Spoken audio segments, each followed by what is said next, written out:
Dictate ఎవరు చేస్తున్నారు పక్కన ఎవరి ఉండకుండా చూసి దగ్గర పెన్ కానీ బాల్ పెన్ కానీ పెన్సిల్ కానీ టావులు కానీ ఎవరు లేకుండా చూసి కాగితాలు ఉషశ్రీ గారు రామాయణం అని కదిలించి పొల్లెక్కించి వదిలిపెడితే ఆయన పొరలో ఎలా తిరుగుతారో అలా తిరుగుతున్నారు బ్రహ్మకి. ఎక్కడ కిరవడానికి వీళ్ళేదో తయారైపోయినారు ప్రజాపతులు ఓ నాన్నగారు అంటూ ఉంటారు, లోపల శరీరంలో తిరుగుతున్నారు. తిరుగుతుంటే ఇట్లా కాదు అని అనుకుని చాలాసేపు అయింది. నారాయణుడు ఒక మాట అని స్మరిస్తే మళ్ళీ వాడే వెలుగు. అప్పుడు అనుకున్నట్ట అయ్యయ్యో పని అవ్వటం లేదని దుఃఖపడ్డాం, పని వాడిదే మందే, వాడిది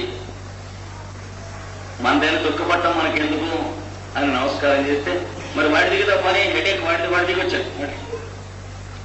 ఇప్పుడు అనుగ్రహించి అవుతుంది పర్వాలే కంగారు పడుతున్నాడు. కళ్ళు మూసుకున్నప్పుడు బ్రహ్మ మళ్ళీ నారాయణుని స్మరించి సృష్టి ప్రారంభించబోయేటప్పటికీ 2 సగములు తనలోంచి బయటకు వచ్చి మనువు శతరూప, స్వయంభవ మనువు శతరూప అనేటువంటి పరమ పవిత్రమైన అతి మానుషమైనటువంటి ఆదిమ దంపతులు ఉద్భవించి ఆ ఉద్భవించినటువంటి వాళ్ళలోకి తండ్రి మీ ఆజ్ఞ ఏమిటి అని అడిగేట మనువు. అంటే భూమికి మనువు మొట్టమొదటిగా నేర్పింది ఏమిటి?